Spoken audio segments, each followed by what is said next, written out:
कांग्रेस की दूसरी सूची में बाड़मेर जिले से मात्र एक विधानसभा का नाम है। बाड़मेर से मेवाराम जैन पार्टी ने चौथी बार भरोसा जताया। आप देखिए मेवाराम जैन के बारे में, आप देखिए जब 2013 के अंदर आप देखिए मोदी लहर थी, उस समय भी मेवाराम जैन, उस समय पूरे कांग्रेस के अंदर कुल मिलाकर 21 विधायक जीते थे और मारवाड़ में सिर्फ 3 जीते थे। उसमें से मेवाराम जैन, मुख्यमंत्री अशोक गहलोत और सुखराम बिश्नोई।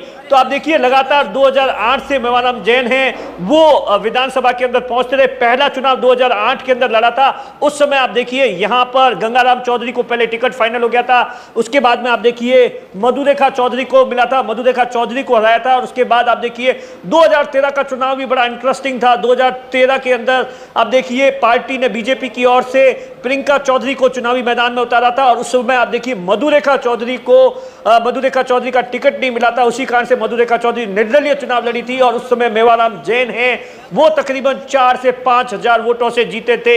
इस बार आप देखिए 2018 का चुनाव वो भी बड़ा रोचक था, क्योंकि आप देखिए बीजेपी ने पहला एक्सपेरिमेंट किया था। यहां से कर्नल सोनाराम चौधरी, जो कि राजस्थान के अंदर कद्दावर नेता थे, बीजेपी के अंदर 2014 के अंदर बीजेपी पार्टी ज्वाइन कर देते हैं और उसके बाद में यहां से सांसद का चुनाव लड़ते हैं और जसवंत सिंह को चुनाव हरा देते हैं। और 2018 के अंदर आप देखिए 2018 के अंदर कर्नल सोनाराम चौधरी मेवाराम जैन के सामने चुनाव लड़ते हैं और यहां पर आप देखिए मेवाराम जैन हैं, वो तकरीबन 32,000 से ज्यादा वोटों से जीते। ये तीसरी बार मेवाराम जैन की जीती और उसके बाद ही आप देखिए लगातार मेवाराम जैन पर मुख्यमंत्री अशोक गहलोत के बेहद ही करीबी माने जाते हैं मेवाराम जैन है।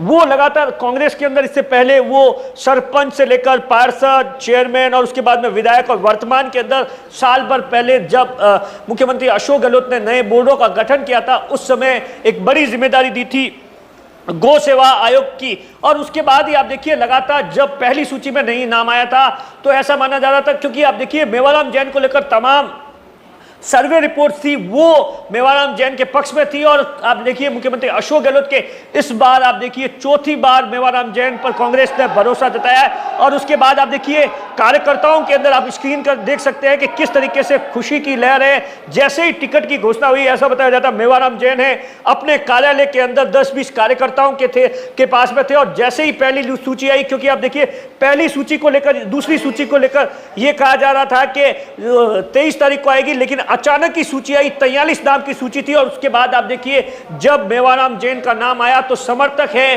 वो लगातार जबरदस्त तरीके से, चाहे बाड़मेर के अहिंसा सर्किल हो जहां पर जबरदस्त तरीके से आतिशबाजी करते नजर आए और उसके बाद ढोल नगाड़ों के साथ मेवाराम जैन के यहां पर ऐसा बताया जाता है सैकड़ों की तादाद में समर्थक है वो लगातार पिछले 2 घंटों से पहुंच रहे हैं। इस बार देखिए बाड़मेर का चुनाव इसलिए भी दिलचस्प है कि बीजेपी है किसे मौका देती है, क्योंकि आप देखिए बीजेपी के बारे में यह कहा जा रहा है कि लगातार यहां पर प्रियंका चौधरी है प्रमुख नाम है, लेकिन कैलाश चौधरी जो कि वर्तमान के अंदर केंद्रीय कृषि राज्य मंत्री है मोदी सरकार में, उन पर बीजेपी है भाग्य आजमा सकती है, उन्हें मैदान में उतार सकती है। उसका सबसे बड़ा कारण है लोकसभा चुनाव के परिणाम। लोकसभा चुनाव के अंदर कैलाश चौधरी को 1,09,000 वोट मिले थे, वहीं मानविंदर सिंह को यहां से 68,000 वोट मिले थे, वहां पर 40-45 हजार वोटों का बड़ा गैप था।